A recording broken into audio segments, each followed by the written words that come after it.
are in luck because you have found the man with the knowledge.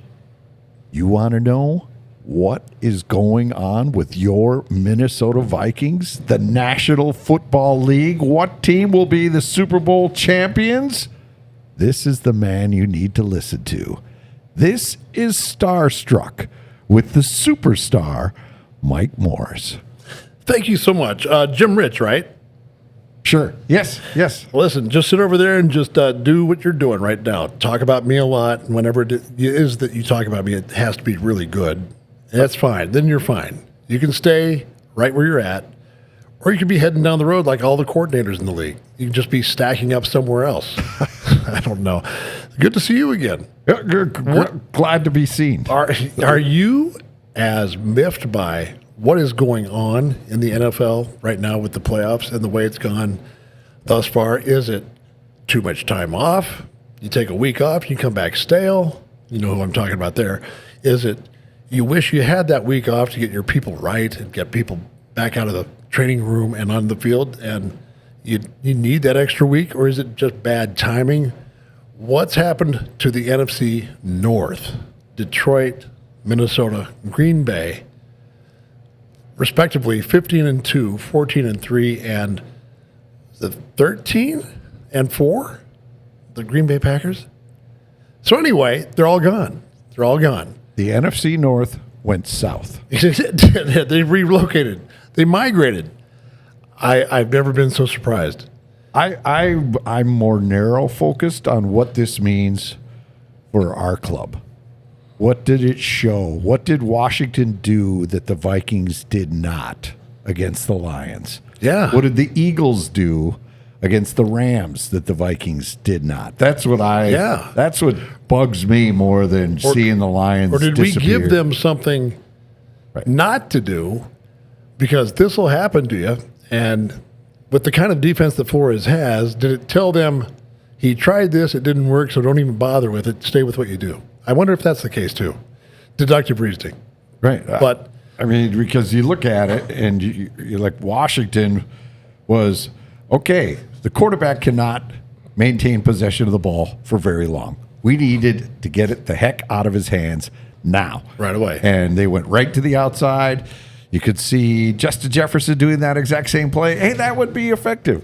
It still bothers me that the Vikings did not try different things late in either of those games, the Rams or the Lions games. And then to see those teams figure it out and find a way to get past and Detroit. well past. I mean, right. Detroit was a close game, but it was still nonetheless. I mean, 5 turnovers definitely didn't help them much. That was not their MO up until then.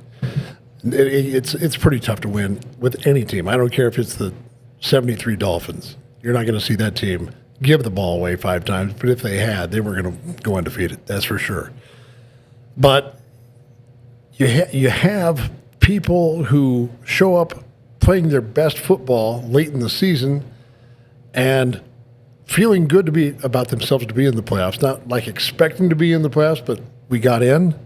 Let's see if we can dethrone some. It's Washington. The Commanders right now are playing that kind of football, inspired football by just showing up and being glad to be in with that rookie quarterback and like, here we go. And they take out the Detroit Lions at Detroit. Of course, it was going through Detroit, but just to think that actually happened is just amazing to me that kid is he's just invincible to pressure. It seems like he's always big in the biggest moment. He's unflappable. He really is unflappable. And you don't find those kinds of kids. I mean, kids out of college that can do that and handle the NFL playoff scene. It doesn't happen very often. No. But, you know, he's a great athlete. He can run, he can pass, and I'll be darned. I mean, he just made Detroit look foolish. And I understand that Detroit didn't have everybody on the field on the defensive side of the ball, but you have to play. You have to put your best foot forward when you're at home.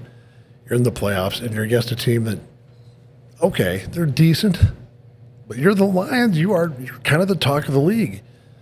I've never seen a team lay a bigger egg. No. I've never seen it.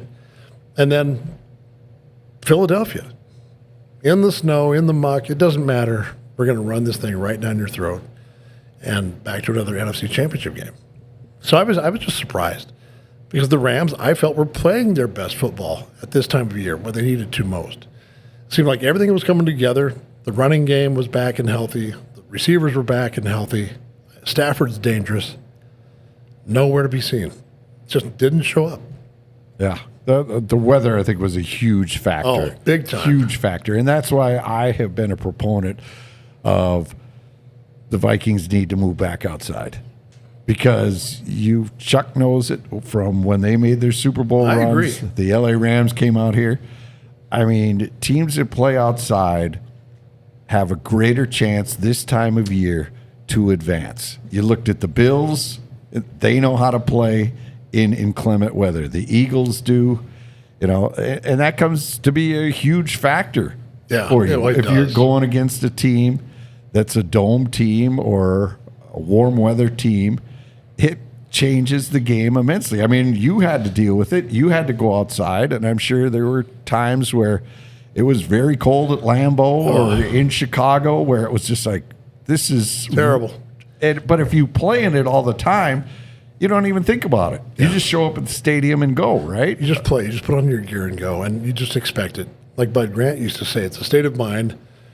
But all of the people that worked on the Alaskan pipeline used to say, you heard this one, right? Yes. Yeah, of course. It's just the Alaskan pipeline. I don't know if he heard it or if he just kind of dreamed it up and made it sound good.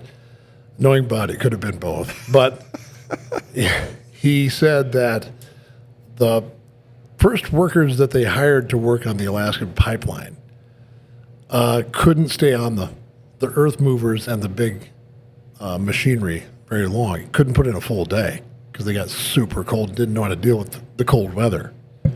So he said they hired some of the natives from the area, the region, and they climbed on and spent the entire day, didn't take an extra break to come in and get warm, stayed on the machinery, and got the job done.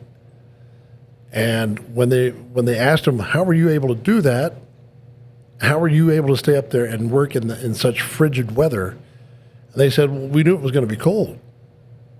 And, so we do this every day. It's essentially the same thing we were talking about, but it's a mindset.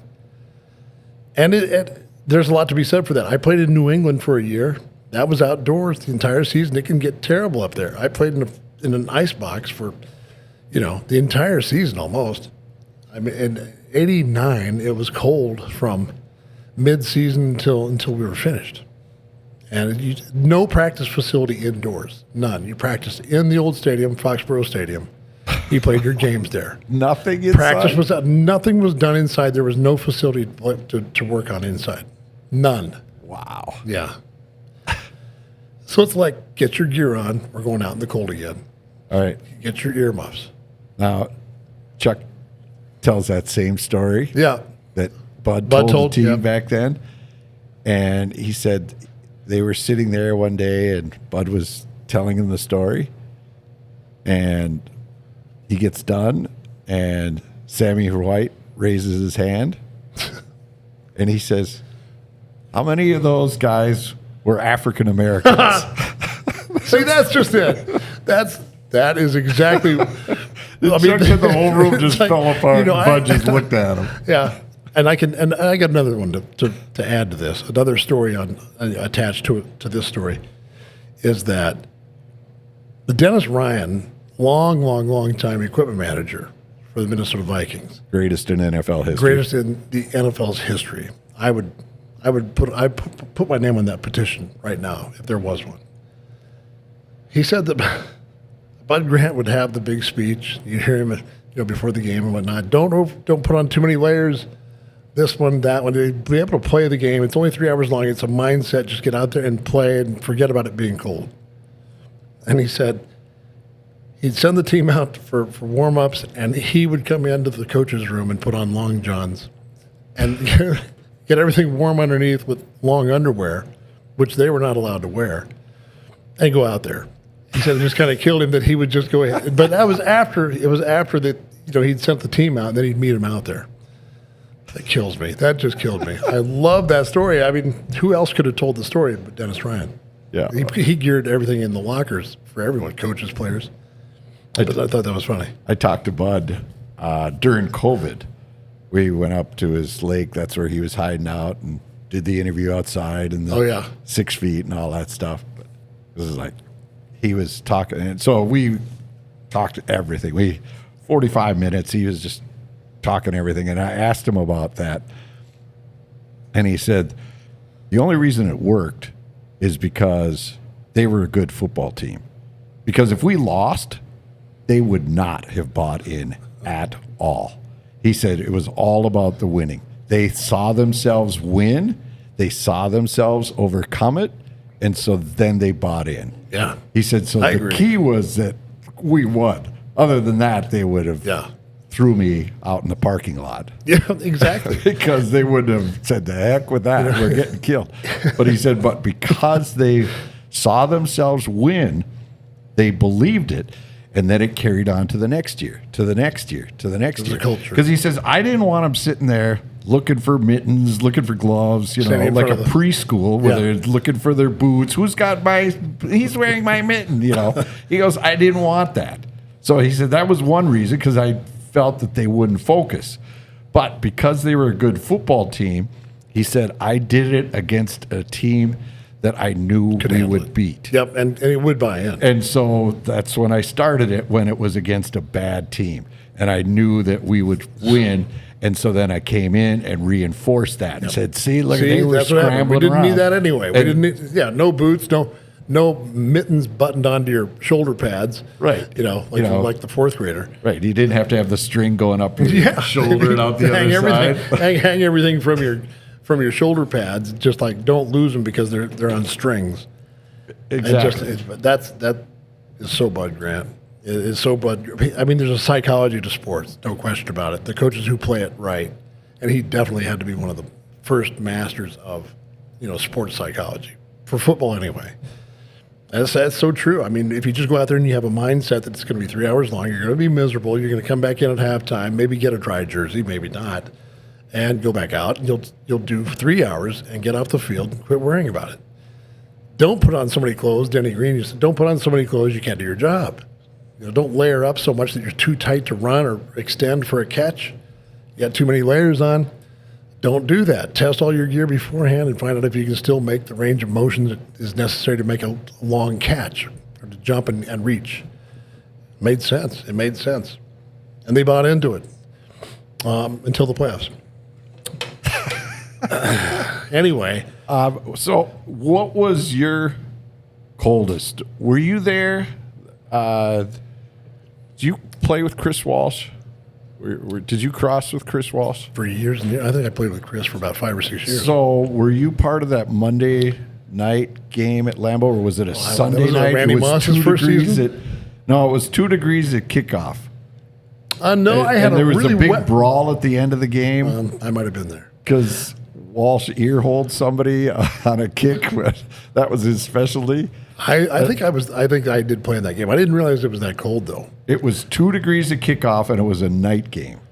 I don't know if it was a Monday night or a Sunday night. I remember another one, Randy's rookie year, where it was wet and cold in the middle of October. Right, it was rain. And that's even worse when you get wet. You slide out in the grass somewhere and make a tackle to try and throw, and you end up on your stomach or on your back, and everything's wet for the rest of the game. And the wind is coming through at about 20 miles, and it's like so miserable. 20 degrees maybe, but the wind is kind of pushing hard. Oh my God. That's the bad one. I played in 20, I don't know, they said wind chill was maybe 15, 20 below in New York at the Meadowlands. I've done that. And I played another one just like that in Philadelphia. There's nothing quite like going up to the football and getting ready to snap a ball. You're absolutely so cold to the bone you don't want anyone to touch you. And you look up, and it's Clyde Simmons and Reggie White over the top, rushing, and you're like, God, here we go. Here we go. So I just snap the ball and just take the beating. When they crack you pretty good, right? And that was when they could hit the long snapper, okay? Not good. Not good. And the worst feeling in the world, or not feeling warmed up enough. It's fourth quarter, you haven't done enough because you're not a player, you're a long snapper. So you have to run down the field, for God's sakes. And you just don't want anyone to touch you. You want to light them up, but you don't want anyone to come in and crack you or ear hole you because you could back then. Yes. And you're just like, I'm running down the field. I was with the Cleveland Browns, and I'm running down the field in Pittsburgh, and it is howling wind in the old field. Three Rivers? Yep. Okay, and it is howling wind, and God knows what the temp is. Maybe 2 below, like that one you're talking about in Green Bay. And someone lights me up. I'm like, God, I don't want to play football anymore. I just don't even want to play. I quit. Went over I wanted to go over to the bench and just tell them I'm done. I'm quitting. Find somebody else. It's a tough game. People have no idea. Like when it has been cold here for the last 2 or 3 days, that's how cold, wind chill wise, we had to play, and we'd get lit up and dumped on that AstroTurf. The hardest concrete. Hard as concrete. Just jump out in the middle of the parking lot or out in the middle of the street as fast as you can run. Just jump and hit the street. That's what it feels like. Oh, God. Anyway, God, I'm done playing football. I'm so thankful. Anyway, I'm done griping now like a sissy that I am. It was tough. It was one of the hardest things you have to overcome. It is in your head. Bud Grant is right, and you can use it to your advantage if you play with the right mindset. It is a distinct advantage for teams like Kansas City, Buffalo, Green Bay, all the other teams that have played outdoors, New England. Right. Those are the people all the Super Bowls. Name those. They're all perennial. Like they're in the mix every year. They drag people through the playoffs to their house, and they go to the Super Bowl. Whether they win or lose, they win most of them. New England, Green Bay, Kansas City now. They're playing a lot of cold games in Kansas City this year. Yep. And so you have a good point. I think that they should have. The first stadium that they proposed here when Ziggy came aboard as the owner was to build a big outdoor stadium. That's what they said initially. I'm like, I think that's a good idea. Go back to the outdoor stadium. Here's if I was Commissioner Roselle, Goodell, whoever, got to have ELL on the end of your name to be an NFL commissioner. I would mandate every new stadium has to have a retractable roof, and every NFL game must be played with the roof open. The reason they build these is they want to host a Super Bowl. They want to have a Final Four, multi-purpose. That's great. That's great. You do what you want when it's not football season. But when it is the National Football League, because you watch, what are the most memorable games? Snow games. Yeah, absolutely. Raining. You see the ones where the water's running down the stairs, and never forget those. People love that stuff. They love it. And, you watch the NBA. Oh, it's always inside. It's always the same. So nothing really crazy happens. When you play against the elements, which football was made for, I just think the game was designed for what it truly embodies is overcoming the elements, the officiating, whatever, the ball, the condition of the ball, whether it's frozen by that time or waterlogged. That's what you got. So you got to make the best of it. And both teams have to put up with it. So I think it's an even table, but who can hang on to it? Even though it's cold, who lets go of it the fewest times? And that's when you've conquered. When you can go out against all those things and not blame anything on the officiating or the gear or the weather and say we won. And it's also a great, I'm going to say it, probably a lot of people would disagree with this, but it's a great fan experience to go to a game and have to put blankets on to get through it. When you go back out to your car and your team's won, you feel like, hey, we helped them. Right. We showed up with a blanket and some brandy and maybe some crushed ice in my hat, to spike the brandy. But anyway, I think it's the fan experience that is part of those elements. Because, you see the Buffalo Mafia and that whole thing and the experience outside. That's a ritual. That's the parade right there. And the fans have to have the right mindset. You have the real fans show up for those games. You don't just go and sit on your hands and stay warm and clap when you think it's proper. Stand up and maybe it's time to give them an ovation. Maybe not. I'll just stay here until it's a really big moment. No, it doesn't work like that. Rowdy fans are a big advantage. Absolutely. Open the roof. Open the roof and let them come in. Yep. Absolutely. How should those fans get to the stadium? Right? There are several ways. You would say bus. You could say Uber. You could say aeroplane to get here, but you need a car or truck. Well, and here's the thing. you have an outdoor team. You're dealing with weather conditions. Cold. Even here, when you're going to an indoor stadium and you're soft, you still need a vehicle that can get you there. Yeah, you have to have something reliable. Right. Bad weather. So you don't want to buy a clunker from any of the other dealerships that I will not talk about. I'll only give you the idea that maybe one dealership is the place to go. Okay. And that's Dodge of Burnsville in Burnsville. Step on down there, roll up in there and ask them, hey, sell me one of those really reliable, even a used car or truck, and they will. Sell me a brand new truck or car or SUV. They've got them all down there. All the colors, all the equipment you could possibly ask for. They'll make a great trade and treat you fairly. And that's the key. Treated fairly before, during, and after they get done with you. They'll service your car, make it well worth your while. Red carpet service, 5 golden stars, Dodge of Burnsville. Mark Saba, Adam Saba are the 2 guys that I would send you to right now. Sit down and talk with either of those 2 guys, and they'll hook you up with a new set of wheels, and you can get to that ball game. Dodge of Burnsville, in Burnsville off Cliff Road, and 35W in Burnsville. Tell them the Superstar Mike Morris sent you. that's a great idea. That's a heck of an idea. That's a great idea. If I were you, I'd do it that way. I feel strongly about that. All right, And all the other places are trash dumpster fires, and don't go into those. Oh, no, you do not want to. I wouldn't. No.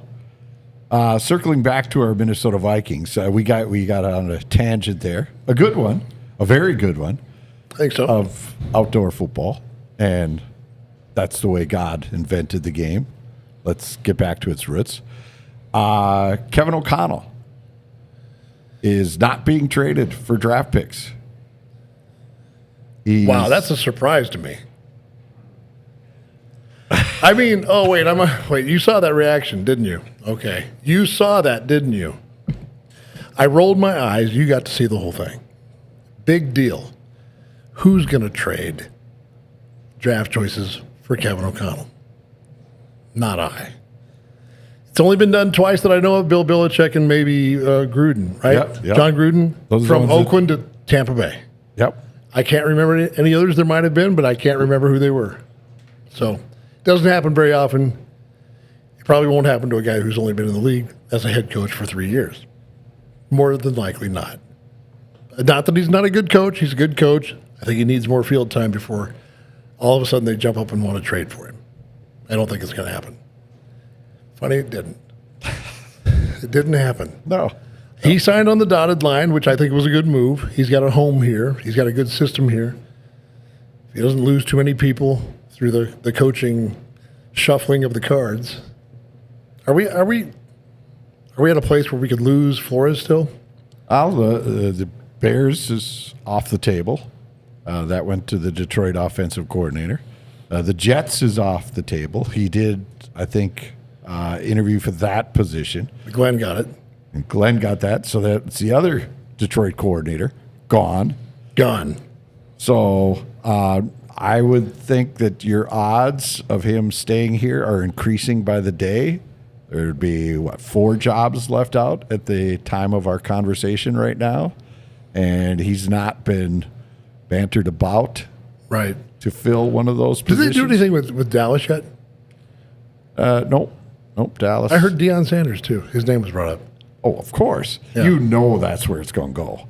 I think it is. I think it will. I've heard it as a rumor, but I think, well, yeah, I could see that. I could definitely see that. The sideshow just continues. It just yeah. gets better. Put up another tent. We've got more of the circus here. Put up another we have more tent. acts. We've got elephants we're bringing in. Ringling Brothers. That would just be perfect for Jerry Jones. It would just become the circus of the NFL. The hype. Yeah. The absolute and and the that's things what he he'd could want. the things he could do with that. Outside of football, just the marketing and everything off the charts for him. So he knows how to make money. I think he would definitely make all of his money that he spent on bringing Deion Sanders to town. He'd make all that back and then some. Trust me on that. Jerry doesn't make bad moves. Well, he does. But money moves, he's not bad at negotiating. No. Or seeing the dollar he's going to make. So we don't really. Do we have any other star coaches being looked at or drawn in? Well, Josh McCowan went for an interview, the quarterback's coach, but O'Connell is kind of the face of the offense, so you're not really going to fish in that barrel for a head coach. Take a quarterback's coach and make him your head coach. Yeah, it's kind of a jump. You'd want to see more experience, more hierarchy in the organization of somebody, but. No, so I think the staff should basically return intact. So that's a good thing. When you don't shuffle, you're going to shuffle every player, every position. Your offense will be full of new chemistry. Not all new players, but certainly enough to make the chemistry different. You'll see that on the defensive side of the ball. You'll see it on special teams. It's up to a coaching staff that is in place, understands each other, been around the block for 3 years or so, and can put the team together with what they make in the draft choices, the veteran free agency, so on and so forth. It's going to shuffle. What coaching staff can put that together quickest and make a team that can go out there and play? Because everything changes, every team. I mean, it's a tough thing to put together. When you lose the coaching staff, several players are always going to change. Those people have to put all that together quick. And the teams that do it the best and most efficiently start the season right and keep rolling. But the NFL's changed. It's not like the old family Vikings that used to be around here. Bud would keep 10, 12, 14 guys for 10 years. Right. I mean, that was the way it was. To take out a veteran football player from Bud's teams, it didn't happen very often. Didn't happen very often at all. And you saw the Mick Tingelhoffs and the Ron Yerries and the Ed Whites, all your offensive linemen, certainly Fran, and your receivers were around forever. Then we know the fearsome horsemen. No, I mean the Purple People Eaters. My bad. Jack Patera coached both the Purple People Eaters and the fearsome horsemen. By the way, I just heard about that. Wow. So, I mean, but that was the order of football then. There was not free agency. They owned you until they didn't want to own you anymore, and that was it. Then you could go somewhere else. If you fell off your contract, they didn't want you back, you could go somewhere else. Didn't happen very often. No, but not with much success. Now it's just shuffling the deck of cards, putting them all back together again, and seeing what you got before the season starts. That's all there is to it.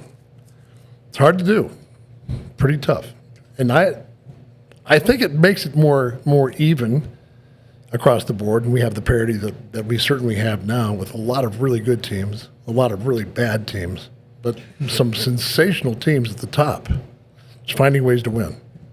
New teams against bad teams, new good teams. Correct. So, if you need a team to help you with a project, and you want to go to a place with a bunch of experts and not a place that shuffles the deck every time you walk in. Well, you have plenty of aces, though. Well, yes. Aces always come out on top. No question. And you know what? They have the folks. They have the folks there. See, I said it right. If I just keep that one word, Ace is the place with the helpful hardware folks. Blew it. I blew it again. It's a tongue twister for me. It's coming. Ace is the place with the helpful hardware folks. Get on down there. 4 locations: Zumbrota, Egan, Rosemount, and Farmington. Get on down there. Those are the Polici Ace Hardwares. I want to send you their direction first. They've got a lot of things that are on special through the month. And, really? Oh, absolutely. Paint is the biggest thing. The Clark Kensington. Well, this is the time Benjamin to Moore. paint too. It's the best time. You get the projects done right now and then have that all done before the summer. Then you can start working in some Scott turf builders, some Weber grills, so on and so forth. You can get all that at Ace Hardware. Polici's Ace Hardware.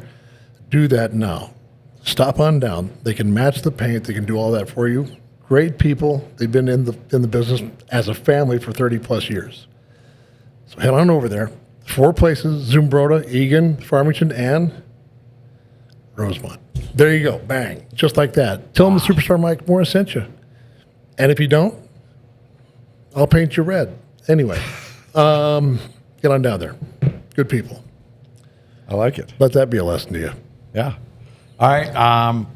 So, where this playoffs go down, NFC, AFC, championship games. 4 teams left with a chance to go to the Super Bowl. Philadelphia and Washington, that's going to be a throwdown. I think that could be a real throwdown. This Commander team has got way more in the tank than most people think they've got, and they're playing it. They're coming together at the right time. Philadelphia looks like a runaway train. They just do, but these guys are going to give them a tough time. I'm telling you, don't count the Commanders out of this thing. Is it Beal? Is it pronounced Beal? Yeah. The quarterback's name? Well, he is the real deal, Beal, and I think he's fascinating to watch. No bad decisions out of that kid. Then you have on the other side, Kansas. Yeah, true story. You shook your head there, didn't you? Didn't you? No. Yes, you did. The hell you didn't. Why were you shaking your head? No. Okay. Get back to this. The quarterback. Yeah. No, what's his name? Jaden Daniels. What did I say? Beal? Beal. He said Bradley Beal I was like, from the NBA. We didn't get him. We got McCarthy. It's the kid from LSU, the Bayou Bengals. I snapped a lot. No helmet. You understand, right? You understand. Okay. The other side of the ball is Kansas City and Buffalo. I don't know what's going to happen there. I think the Buffalo might be more of a team than they've seen before, than Kansas City's seen, but I can't count the Chiefs out of that one. At their place, they're just unbeatable. well, It's more team. and you're also going against 2 opponents. Really? Yeah. The Chiefs and the Zebras. Well, that's a good point. That's a good point. That's a very good point. You see it that way with Mahomes going out of bounds and trying to draw the flop? Yes. I agree with that. I think, you know what? There was I wish I could call it up fast, but I saw a tweet talking about the last 4 years and penalty calls in Chiefs playoff games. There were like 13 roughing the passer penalties against the Chiefs, against Mahomes, called for opponents hitting him. The Chiefs had 2 called on them for roughing the passer. There was Wow. defensive pass interference was 12 or 13 on their opponents and only 4 on the Chiefs. I mean, it was staggering. There was like 4 margin different is penalties. like day and night. Yes. Comparative studies. I think there's a big difference in the way they call it. It used to happen to us too, I think, a lot. When we played Green Bay, home or away, I don't know what it was, but it did seem, maybe it's just, perspective, not reality. But I always thought that Favre had a definite edge when it came to the officiating. That if it was anything even close, he was going to get the nod. I felt that for a long, long time, playing against him and then watching him play after I was done. I just thought the refs are showing up for Favre and not anyone else. So you can talk about that all you want, but it does seem very apparent when you can start flopping in the NFL. It's a tackle sport. It's a contact sport. If you can flop because the rules have been made so I mean, to bring about the safety that you're looking at in football and to minimize the head traumas and the concussions, you've had to really clean the game up. It was a dangerous, dangerous sport back when I played. Dangerous. But they have done so much to clean it up that they have gone overboard a little bit. And some of the plays out of bounds that you have to be really careful on. Is the quarterback coming up the sidelines, or is he going to juke you, make you think he's going out of bounds and sidestep you and up the field? Mahomes does a lot of that. The little fake pass or the fake like a toss. He does it all the time, and he gets himself about 5-6 more yards. Yeah, fake pitch. But anyway, now he's going to pretend that someone has really pushed him hard and flop like in the NBA or on the soccer field. Yes, It just seems like it. Yeah. And they're giving it to him. And I just think the last game was terrible. I thought it was terrible twice. There was one that was legit against Cincinnati years ago that cost the Bengals, I think, the Super Bowl, and the Chiefs went on to the Super Bowl. Right at the end of the game, they gave one. They took a bad shot. The guy landed. He planted Mahomes, and the Chiefs were in the Super Bowl because of that. I forget the linebacker's name, but I forget everyone's name. quarterbacks for the Commanders. So sorry. Again, so sorry. Another Commander mistake. I'm so sorry. I'm sensitive about those things too. I mean, and then the conspiracy theorists say, well, the NFL is all about the spotlight, so you want your star players playing in the biggest games. Big money. I mean, so you need, the Favres back in the day. You need the Mahomes. You need the Kelseys. Because, then you get all the Swifties coming. Oh, you can't forget them. Can you take any more of that? Can you take any more of that little show going on up in the booth? Oh, my God. And then it's like just when you think they've settled down a little bit, then it's the brother. The brother shows up, and he's announcing the game. God. Just keep the Kelseys away from me, please. I'm so tired of Her jersey is like the top 10 in football now. Of course it is. Has to be. If I were Travis, I'd change his name to Swift. I should get you one. Yeah. You get me one. I'll wear it. Oh boy. Big Swiftie fan. I'm gonna wear my Chief jersey in. Still got it. I still got my Chief jersey. Then some guy by the name of Will Shields or something like that. He put it on for like 12 years in the Hall of Fame. Way overrated. Number 68 was much better on the long snapper. Right. Anyway, right. What do you think? What do you think that there really is a favorite quarterback like Mahomes? Do you feel that way, or is it just me? You brought it up, so No, I know, you brought it up for a reason. I know. It just you watched that stuff last week, and you're just like shaking your head, and it either way it drives viewership. Because then people are like, are you kidding me? Did you see this? And then they're sending the clips all around, and the league is getting more hits, more focused. They're on television, on non-sporting shows. People are saying, look at this, blah, blah, blah. And they're all about the eyeballs. This league is about as much cash as they can rake in. Unbelievable. At any moment. Any moment. It's really unbelievable where this has gone money-wise. Even for the media, as you know. You just can't say Super Bowl in your advertisers or promoting the game or NFL, something this or that. Right. I mean, that's why they have you guys playing on Christmas. Let's give them no.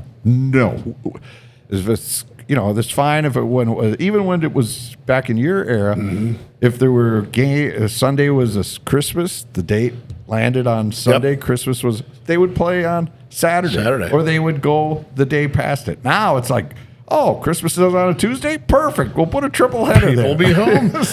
We cater the holidays. Yeah. You know us. We're there for you people, the general public on the holidays. We'll make your Christmas game. Right. We'll get paid. We'll fly you to Europe and bring you back the next week and play again. Yeah. We'll give something to Europe. Anywhere the cash that can be found. Oh, my God. They'll go for it. But we want you. Do they protect their superstars? I would think that is something that's talked about. Maybe not directly to the officials, but the meetings at the start of the year, we need to keep our stars on the field. And so if you have a Josh Allen and a Mahomes playing in the same game, which they will this coming Sunday, who do they give it to then? Because Josh Allen could be argued that he's right up there in terms of status with Patrick Mahomes. I mean, I don't know. How do you say, okay, this year this is the guy that's going to be the standout, and we'll make him the big, effort if we have to. We can make him the guy we go to for the flop. So I don't know. But I truly do believe that it exists. I don't know really if we're making more out of it than it really is. To what extent that is, I think there is some home field advantage at the very least. But I think he gets it on the road too. I think he gets it wherever he plays. Oh, well, look, here we are right now. I've just been handed an article here by Brady. Mahomes Chiefs don't get special treatments from refs. There you go. See, that answers it. See? He believes. This is Patrick Mahomes saying that he doesn't believe he gets extra protection from the referees. Well, I don't feel that way. I don't play football. At the end of the day, Mahomes said to the NFL Network, the referees are going to do their best to call the game fair and as proper as they can. So see, there you go. The Chiefs took the third fewest penalties per game this season, according to blah, blah, blah. Oh, there's a website, NFLpenalties.com. Oh, my God. So that's, Really? that'll be That good. shows That's you a the good kind source. of money. Yeah, that's You a can good make source. money having a website putting out penalties. Outrage and conspiracy theories erupted online after Kansas City benefited from 2 personal fouls during their divisional round game against the Houston Texans. And then the clips are right here. Blah, blah, blah. Flag for unnecessary roughness in the third quarter, attempting to tackle a sliding Mahomes. And then Travis Kelce eventually went on to score a touchdown, putting the Chiefs up 20-12. Oh, hey, what do you know? Followed by a really quick shot up into the booth where Taylor Swift is absolutely losing it and hugging Caitlin Clark like they were sisters. Right. Well, here you go. Mahomes had the second most roughing the passer penalties called on opponents this season. Behind only Justin Burrow. Fields. Oh, okay. Joe Burrow, yeah, that's another one. Per NFLpenalties.com. Well, we that's want to the give source. credit where That's they the do. source. Because, boy, that's Yeah, I mean, if you're what gonna a look it great up, job to yeah. run a website where I put down NFL penalties. I That's give good. up. Chiefs take on the completely give Bills Sunday in the AFC Championship game, where they will be favored by the officials. Favored on the scoreboard, favored by the officials. I don't know. I think there's definitely some home cooking. If you think he gets it on the road or just Kansas City? If you're coming out defending yourself, there's a reason. There's a reason. Look, I played this game fair and square. The officials are going to call whatever they want or whatever I told them to before the game.